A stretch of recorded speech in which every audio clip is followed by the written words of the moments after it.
Price God. ஆண்டவரும் உலக இரட்சகருமாகிய இயேசு கிறிஸ்துவின் நாமத்தினாலே உங்களை நான் வாழ்த்துகிறேன். இந்த ஜூலை மாதம் வாக்குத்தத்த செய்திக்காய் காத்திருக்கிற உங்கள் அனைவரையும் இயேசு கிறிஸ்துவின் நாமத்திலே அன்பு நிமித்தம் வாழ்த்துகிறேன். கர்த்தர் உங்களை ஆசீர்வதிப்பாராக. இந்த மாதத்திற்காக நான் ஜெபித்த பொழுது கர்த்தர் கொடுத்த ஒரு உன்னதமான வார்த்தை சங்கீதம் 118:24 அதாவது வேதம் சொல்லுகிறது, இது கர்த்தர் உண்டு பண்ணின நாள், இதிலே மகிழ்ந்திருக்க கடவோம். ஆம், மகிழ்ந்து களி கூறுகிற ஒரு தினம். இன்றைக்கு நாட்கள் என்று சொல்லும் பொழுது நமக்கு பல ஞாபகங்கள் வருகிறது. நம்முடைய வாழ்க்கையிலே கடந்த காலங்களில் பலவித துன்பங்கள், இன்னல்களை சில நாட்களில் நாம் அனுபவித்திருப்போம். அதை மனதில் வைத்து கொண்டு, ஏன் என்னுடைய வாழ்க்கையில் இந்த நாள் வருகிறதோ, ஏன் என்னுடைய வாழ்க்கையில் இப்படிப்பட்ட நாட்கள் திரும்ப திரும்ப வருகிறது என்று யோசிப்பார்கள். சிலர் பிறந்த நாளையே சபிக்கிறது உண்டு. சிலருக்கு சில நாட்கள் வரும் பொழுது தங்கள் வாழ்க்கையில் ஏற்பட்ட இழப்புகள், அவமானங்கள், நிந்தனைகள் போன்ற பல காரியங்களை நினைத்து துக்கப்படுவது உண்டு. கர்த்தர் சொல்கிறாரு, நான் உண்டு பண்ணுகிற நாள். ஜெபிக்கிற பிள்ளைகளுக்கு, ஆண்டவரை தேடுற பிள்ளைகளுக்கு ஒவ்வொரு நாளும் தேவன் உண்டு பண்ணுகிற நாள். இதில் கெட்ட நாளே கிடையாது. எல்லாம் நல்ல நாளாக நமக்கு இருக்கும். விசுவாசிக்கிறவனுக்கு எல்லாம் கூடும். ஆகவே இந்த மாதத்துக்காக ஜெபித்த பொழுது கர்த்தரின் உள்ளத்தில் போட்ட வார்த்தை டுடே, இன்று. ஜெபிக்கிற ஒவ்வொரு ஆவிக்குரிய மனுஷனும் சந்திக்கிற ஒவ்வொரு நாளும் ஆசீர்வாதமான நாள், விடுதலையான நாள், நன்மைகளை பெறுகிற நாள் என்பதுதான் இந்த மாதத்துக்கு கர்த்தர் நம்மோடு கூட பேசுகிற வார்த்தை. இதுக்கு தள்ளி போடுறதுக்கு ஒன்றும் அவசியம் இல்லை. முதலாவது காரியம்,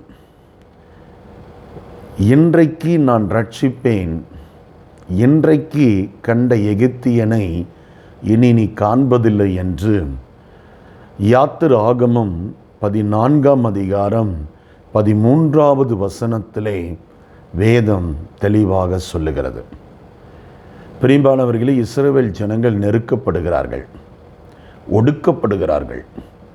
ஒரு பக்கம் பார்வோனுடைய நெருக்கம், மற்றொரு பக்கம் செங்கடல். எந்த திசையில் போகிறதுனே தெரியாத ஒரு சூழ்நிலை.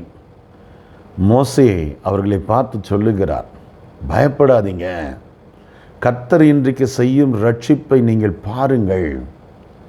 நீங்கள் ஆராதிக்கிற தெய்வம் சாதாரணமானவர் அல்ல. இன்றைக்கு அவர் செய்கிற ரட்சிப்பை பாருங்கள். Yes, today. இன்றைக்கு காண்கிற எகிப்தியனை நீ இனி காண்பதில்லை. இனி இந்த எதிரியை நீ பார்க்க மாட்ட. அவனை நான் சங்காரம் பண்ணிடுவேன். ஏன்னா இன்னைக்கு அநேகருடைய வாழ்க்கையில் ஒரு பயம், சில எதிர்ப்புகளை தாங்க முடியல, சில எதிரிகளுடைய தொல்லைகள் தாங்க முடியல. ஒருவேளை உங்களுக்கு விரோதமாக பலவிதமான மந்திரங்களை செய்யலாம், உங்களுக்கு விரோதமான சில சதிகளை செய்யலாம், உங்களுக்கு விரோதமாக சில சூழ்ச்சிகளை செய்யலாம், உங்களுக்கு விரோதமாக சில அவதூறுகளை கூட பரப்பலாம். ஆனால் கர்த்தர் என்ன சொல்லுகிறார், இது நான் உண்டாக்கின நாள். இந்த நாள் பார்வோன் மீது நீ வெற்றி பெறுகிற ஒரு நாள். நான் காண்பிக்கிற ரட்சிப்பை உன் கண்கள் காணட்டும். இன்று பார்க்கிற இந்த எதிரியாகிய எகிப்தியன் இனி உன் கண் முன்னே வருவதில்லை. அவன் எல்பொருளாய் போக போகிறான். Yes, today is your deliverance day. இன்றைக்கு கர்த்தர் உன்னை ஆசீர்வதிக்கிற நாள், உன்னை விடுவிக்கிற நாள். உன் எதிரியின் கண்ணுக்கு முன்பதாக உன்னை கரம் பிடித்து தூக்கி உன்னை உயர்த்துகிற ஒரு நாள். அருமையான தேவனுடைய ஜனமே, ஒரு நாளும் இனி வரப்போகிற நாட்கள் உங்களுக்கு இந்த ஆசீர்வாதத்தை நீங்கள் காண்பீர்கள். நீங்கள் பயந்துட்டுருக்கிறீங்க, பல சூழ்நிலைகளை பார்த்து பயந்துருக்கிறீங்க. இந்த நாள் என் வாழ்க்கையில் வரவே கூடாது அப்படின்னு நீங்கள் நினைக்கிறீங்க. இல்லை, கர்த்தர் உண்டாக்கின நாட்களை நீங்கள் பார்க்க போகிறீர்கள். அந்த விடுதலையை நீங்கள் பார்க்க போகிறீர்கள். அந்த விடுதலையை நீங்கள் அனுபவிக்க போகிறீர்கள். எப்பேற்பட்ட எதிரியாக இருந்தாலும் சரி, எப்பேற்பட்ட சதி சூழ்ச்சிகளை அவர்கள் செய்தாலும் சரி, அவருடைய முயற்சிகள் எல்லாம் இன்றைக்கு இல்பொருளாய் போய்விடும். நீங்கள் பயப்படாதீங்க, கர்த்தர் உங்களோடு கூட இருக்கிறார். 2வது ஆசீர்வாதம் ஆகாய் 2ஆம் அதிகாரம் 19ஆம் வசனத்தில் சொல்லுகிறபடி, இன்று முதல் நான் உங்களை ஆசீர்வதிப்பேன். எஸ், இன்று முதல் கர்த்தர் உங்களை ஆசீர்வதிக்க விரும்புகிறார். ஏன் இந்த வசனத்தை சொன்னார் அப்படின்னா, கர்த்தர் தொடர்ந்து உங்களோடு பேசுவார். தொடர்ந்து கவனியுங்கள். பிரியமானவர்களே, அருமையான ஒரு வார்த்தை பாருங்கள். வேதத்திலே 2ஆம் அதிகாரம் 19ஆம் வசனத்தில், களஞ்சியத்தில் இன்னும் விதை தானியம் உண்டோ? திராட்சை செடியும் அத்திமரமும் மாதுளை செடியும் ஒலிவ மரமும் கனி கொடுக்கவில்லையே. நான் இன்று முதல் உங்களை ஆசீர்வதிப்பேன். Today itself. இன்றுன்ற வார்த்தை தேவனுடைய பார்வையில் மிக மிக மிக முக்கியமான வார்த்தை. Today is very important day for God and for God's people. கர்த்தருடைய ஜனங்களுக்கு அது ரொம்ப முக்கியமான நாள். நாளை அல்ல, நாளைய தினத்தை பற்றி கவலையப்படாது அப்படின்றார். அப்படின்னா என்ன அர்த்தம்? உன்னுடைய தேவைகள், உன்னுடைய சூழ்நிலைகள் எல்லாவற்றுக்கும் தீர்வு இன்றே இருக்கிறது என்று தான் அர்த்தம். டுடே இஸ் யுவர் பிளஸ்ஸிங் டே. இன்றைக்கு உன்னை கர்த்தர் ஆசீர்வதிக்க விரும்புகிறார். ஒருவேளை தொழில் இல்லாமல் இருக்கலாம், வருமானம் இல்லாமல் இருக்கலாம். எப்படி இந்த பணங்களை எல்லாம் திரட்டி என்ன செய்ய போகிறேன்? எல்லாம் வெறுமையாக இருக்குதே, களஞ்சியத்தில் இன்னும் விதை தானியம் இல்லையே. அங்கே இஸ்ரவேல் ஜனங்கள் ஆகாய் புத்தகத்தில் பார்த்தீங்கன்னா, தேவனுடைய ஆலயத்தை கட்டுற பணியை நிறுத்திடுறாங்க. எக்ஸைட்லேருந்து ரிட்டர்ன் ஆகி வராங்க, பாபிலோன்லேருந்து வந்துட்டு அவங்க தேவனுடைய ஆலயத்தின் பணியை செய்யலை, சோர்ந்து போயிடுறாங்க. உலகத்தின் காரியத்துக்குள்ளே, லௌகீக காரியத்துக்குள்ளே தங்களுடைய மனதை செலுத்த ஆரம்பிச்சிடுறாங்க. அவங்க தேவனுடைய வேலையை நிறுத்தின உடனே தேவனுடைய ஆசீர்வாதம் அவங்கள விட்டு போயிடுது. நீ கர்த்தருக்கு செய்கிறத செய்யணும், கர்த்தர் உனக்கு செய்கிறத செய்வார்ன்ற அந்த பாலிசியை மறந்துட்டாங்க. அப்போ தேவன் ஆகாய் தீர்க்கதரிசியை எழுப்பி இஸ்ரவேல் மக்களுக்கு ஞாபகம் ஊட்டுகிறார். ஏன் உன் களஞ்சியத்தில் தானியம் இல்லை? ஏன் விதைகள் இல்லை? ஏன் வெறுமை இருக்கிறது? இதுக்கெல்லாம் காரணம் என்ன? நீங்கள் தேவனுடைய ஆலயத்தை குறித்த, தேவனுடைய வேலையை குறித்த கரிசனையற்றவர்களாக இருக்கிறீர்கள். இதை மாற்றுங்க, நான் அதை மாற்றுகிறேன். இதுதான் இந்த ஆகாய் தீர்க்க தரிசன புத்தகத்தினுடைய சாராம்சம். எவ்வளோ பியூட்டிஃபுல்லாக இருக்குது பாருங்கள். இன்றைக்கி நீ கர்த்தருக்கு ஒப்பு கொடுத்தா இன்றைக்கே அற்புத நாள். இன்றைக்கு நீங்கள் கர்த்தருடைய விட்ட பணிகளை தொடர்ந்தால் இன்றைக்கே அற்புதத்தின் நாள். இன்றைக்கு நீங்கள் விட்ட கடமைகளை திரும்ப செய்ய ஆரம்பித்தால் இன்றைக்கே உங்களுக்கு சுகத்தினால், ஆசீர்வாதத்தினால், நன்மையினால், மகிமையான நாள். ரைட் நாவ், இப்போவே அது நடக்கும். ஸோ நம்ம ஆண்டவர் இன்றைக்கே அதை கொடுக்க ஆயத்தமாக இருக்கிறார், ஆசைப்படுறார். ஆனால் நாம் என்ன பண்ணுகிறோம்? இன்னும் தள்ளி போடுகிறோம். நம்முடைய சோம்பேறித்தனம், நம்ம லேட் ரிப்பன்டன்ஸ், நம்மகிட்ட குயிக் ரிப்பன்டன்ஸ் இல்லை. உடனுக்குடனே ரீகன்சைல், அதாவது ஒன்றுபடுதல், ஒப்புரவாகுதல் நம்மகிட்ட கிடையாது. உடனுக்குடனே ஒப்புரவாகுதல் இல்லை, உடனுக்குடனே மன்னிக்கிற சுவாபம் இல்லை, மறக்கிற சுவாபம் இல்லை. தேவனுக்காக எழுந்து ஓட வேண்டிய அந்த காலங்களை குறித்து கரிசனையற்றவர்களாக நம்ம இருக்கிறோம். அதனால தான் ஆசீர்வாதம் தடைப்படுது. ஸோ 2வது காரியம் ரொம்ப முக்கியம். ஆகாய் தீர்க்கதரிசி சொல்லுகிறத போல இன்று முதல் உன்னை நான் ஆசீர்வதிப்பேன். ஸோ இன்றைக்கி என்ன சூழ்நிலை நீங்கள் இருக்கிறீங்கன்னு எனக்கு தெரியல. ஒருவேளை பல பிரச்சனைகள், தேவைகள், எப்படி வட்டிக்காருக்கு என்ன சொல்ல போகிறோம்? கடன் கட்ட முடியல, இஎம்ஐ கட்ட முடியல, சேலரி இல்லை, பொருளெல்லாம் தீர்ந்துருச்சு, வீட்டில் எதுவுமே இல்லை, கடன்காரர்கள் தலைக்கு மேலே நிற்கிறாங்க, எங்கே போய் யார்கிட்ட போய் என்ன உதவி கேட்குறதுன்னு தெரியல, எல்லா இடத்துலையும் கதவு அடைக்கப்பட்டிருக்குது, வாசல் திறக்கப்படலை அப்படின்னு நீங்கள் நினச்சிட்டு இருந்தீங்கன்னா, இன்றைக்கு நீங்கள் தேவனுக்கு பொருத்தனை பண்ணி செய்யாமல் விட்ட காரியங்களை நீங்கள் தொடர ஆரம்பிங்க. கர்த்தர் உங்கள் காரியங்களை பொறுப்பெடுத்து கொள்வார். இது 2வது காரியம். மூணாவது காரியம், சகரியா தீர்க்க தரிசன புத்தகத்தில் 9ஆம் அதிகாரத்தில் 12வது வாக்கியத்தை நம்ம வாசிக்கணும். ரொம்ப அருமையான வசனம். அங்கே வேதம் சொல்லுகிறது, நம்பிக்கையுடைய சிறைகளே அரணுக்கு திரும்புங்கள், இரட்டிப்பான நன்மையை தருவேன்.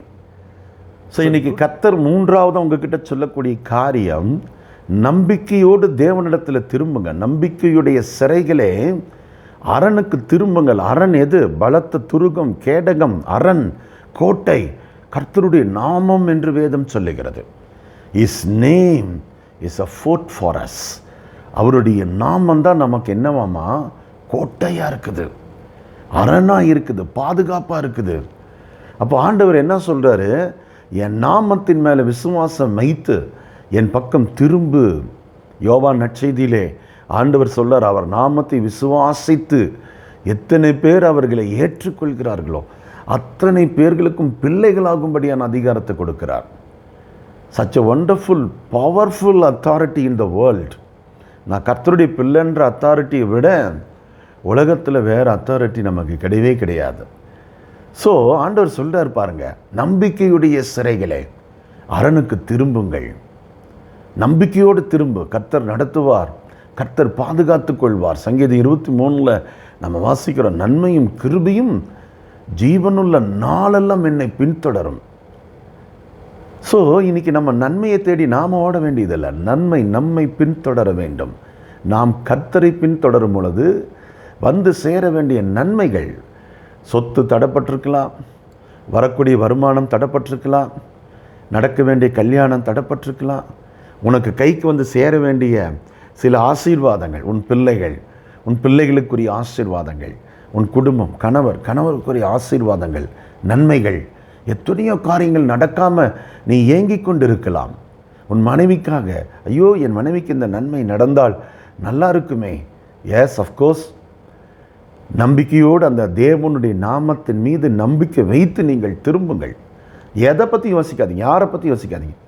ஜெபிக்கிற பிள்ளை, ஆண்டவருடைய பிள்ளை, வேதத்தை நம்புகிற பிள்ளை இந்த மனுஷீக காரியத்தில் ரொம்ப கவனமாக இருப்பாங்க. அதை பற்றி அவங்க கவலைப்படவே மாட்டாங்க, அதை பற்றி அவங்க யோசிக்கவே மாட்டாங்க. கர்த்தரை மட்டும் நோக்கி பார்ப்பாங்க. கர்த்தருடைய நாமத்தை நான் நம்புகிறேன், அந்த நாமம் பலத்த துருகம், அதுதான் எனக்கு கேடயம், அது என்னுடைய கோட்டை, என்னுடைய அரண், என் அலங்கத்துக்குள்ள சமாதானம் கண்டிப்பாக இருக்கணும், சுகம் இருக்கணும், அரண்மனைக்குள்ள சுகம் இருக்கணும், அலங்கத்துக்குள்ள நன்மை இருக்கணும். கிறிஸ்துவ குடும்ப சாபத்தில் இருக்கக்கூடாது.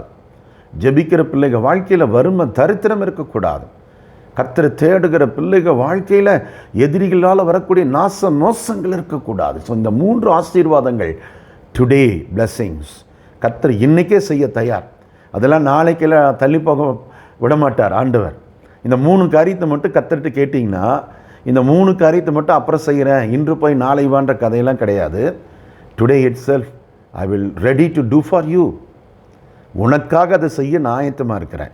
இதுதான் இந்த வசனம் காட்டுது. டுடே, இன்றைக்கு உனக்கு விடுதலையின் நாள், இன்றைக்கு உனக்கு ஆசீர்வாதத்தின் நாள், இன்றைக்கு உனக்கு நன்மையை வர்ஷிக்க பண்ணுகிற நாள். இந்த 3ஐயும் நீங்கள் மனதில் வைத்து கொள்ளுங்கள். மற்ற எந்தெந்த காரியத்துக்கு உங்களுக்கு டிலே ஆகுது எனக்கு தெரியல.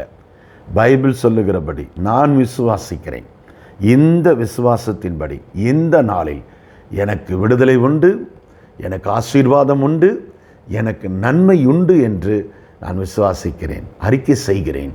இந்த ஜூலை மாதத்தை குறித்து கவலைப்படாதீர்கள், வருகிற நாட்களை குறித்து கவலைப்படாதீர்கள். ஐயோ வருடத்தினுடைய பாதி மாதங்கள் கடந்து போயிடுச்சு, நீ மீத மாதங்கள் எப்படி என்று சொல்லி யோசிக்காதீர்கள். ஒரு நாளை கடத்துறது 1000 வருஷத்தை கடந்து போகிற மாதிரி இருக்குது. ஐயா அவ்வளவு வேதனை என்னுடைய வாழ்க்கையில். நோ நோ நோ, கர்த்தர் இன்றைக்கு அற்புதங்களை செய்கிற தேவனாக இருக்கிறார். இது கர்த்தர் உண்டு பண்ணின நாள். ஆண்டவரை விசுவாசிக்கிற ஒவ்வொரு பிள்ளைக்கும் ஒவ்வொரு நாளும் கர்த்தர் உண்டு பண்ணுகிறார். கர்த்தர் அவர்களை விடுவிக்கிறார், கர்த்தர் அவர்களை ஆசீர்வதிக்கிறார், கர்த்தர் அவர்களுக்கு நன்மைகளை தருகிறார். இதில் எந்த சந்தேகமும் இல்லை. நாம் ஜெபிக்கலாம். பரிசுத்த பிதாவே, கொடுக்கப்பட்ட கிருபையின் தேவனே, இந்த நாளில் நல்ல நேரத்துக்காக நாங்கள் உம்மை துதிக்கிறோம், ஸ்தோத்திரிக்கிறோம், உம்மை மகிமைப்படுத்துகிறோம். அப்பா, என் பிள்ளைகள் யாரெல்லாம் கண்ணீரோடு இந்த மாதத்துக்காக, வருகிற மாதங்களுக்காக, நாட்களுக்காக ஏங்கி ஜெபிக்கிறார்களோ அவர்கள் மேலே உம்முடைய இரக்கத்தை, உம்முடைய கிருபையை, உம்முடைய அபிஷேகத்தை, உம்முடைய நன்மையை, உம்முடைய விடுதலையை, உம்முடைய ஆசீர்வாதத்தை நீர் தந்து உயர்த்த வேண்டும் என்று சொல்லி நாங்கள் ஜெபிக்கிறோம்ப்பா. இவங்க கண்ணீரை தொடங்கப்பா. யாரெல்லாம் வேதனையோடு நிற்கிறார்களோ அவர்களை கர்த்தர் ஆசீர்வதிப்பீராக. தொழில் சிறக்கட்டும், குடும்பம் தலைக்கட்டும், பிள்ளைகள் வாழ்க்கை செழிக்கட்டும், நன்மைகள் உண்டாகட்டும். கண்ணீரோடு விதைக்கிற இவர்கள் கம்பீரத்தோடு அறுவடை செய்ய கிருபை தாரும். சாட்சிகளை கேள்விப்பட கிருபை தாரும். தொடர்ந்து தேவனுடைய நாமம் மகிமைப்படுவதாக. ஆசீர்வதியும், பொறுப்பெடுத்துக் கொள்ளும். இயேசு கிறிஸ்துவின் நாமத்தில் ஜெபிக்கிறேன், ஜெபங்கேளும் நல்ல பிதாவே. ஆமேன், ஆமேன், ஆமேன். கிறிஸ்துவில் பிரியமானவர்களே, கர்த்தர் அப்படியே உங்கள் வாழ்க்கையில் நன்மையை செய்வார், விடுவிப்பார், ஆசீர்வதிப்பார். சோர்ந்து போகாதிருங்கள், தொடர்ந்து இணைந்திருங்கள். கர்த்தர் உங்களை பலப்படுத்துவார். நான் கேள்விப்படுகிறேன், அநேக ஜனங்கள் பில்லி சூனியம், மாந்திரீகம், பிசாசுனுடைய கிரியைகள், நெடுங்காலமாக இருக்கிற சாபங்கள், நோய்களினால் வேதனைப்படுகிறார்கள். பல தடைகள் அவங்க வாழ்க்கையில் இருக்கிறது. அப்படிப்பட்டவர்களுக்காக சிறப்பான விடுதலைக்கான ஜெபம் நம்முடைய ஊழியத்திலே தொடர்ந்து நடக்கிறது. கடந்த 30 ஆண்டுகளில் தேசத்தின் பல பகுதிகளில் பல ஆயிரம் மக்கள் விடுவிக்கப்பட்டு ஆசீர்வதிக்கப்பட்டிருக்கிறார்கள். நீங்கள் எங்களை தொடர்பு கொண்டு நீங்கள் வந்து உங்கள் ஆசீர்வாதத்தை, சுகத்தை பெற்றுக்கொள்ள உங்களை அன்போடு கூட அழைக்கிறேன். கர்த்தர் உங்களை ஆசீர்வதிப்பாராக. Thank you. God bless you. God bless you.